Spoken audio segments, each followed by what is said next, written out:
طيب هذا الفيديو خلينا نتفرج عليه. تمام. إلى أمي وإلى زوجتي وإلى بناتي، أنا بصحة بخير. اليوم الساعة 2 ظهرا في بيروت انفجر علينا أجهزة البيجر، وأنا الآن في المستشفى الجامعة الأمريكية. ولكن أريد أن أخبر أمي أن أخي الصغير استشهد.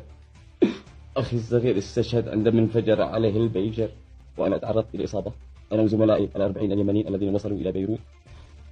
وأريد أن أخبر أمي أن أخي الصغير استشهد. أخي محمد اللي عمره 20 سنة استشهد. ونشوف شو بيحكي هذا الشاب.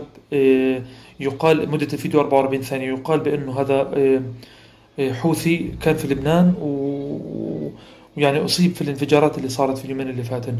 طيب صفحة دورون بيسكن العبرية هي اللي نشرت هذا الفيديو، وقالت بأن كم عدد تساءل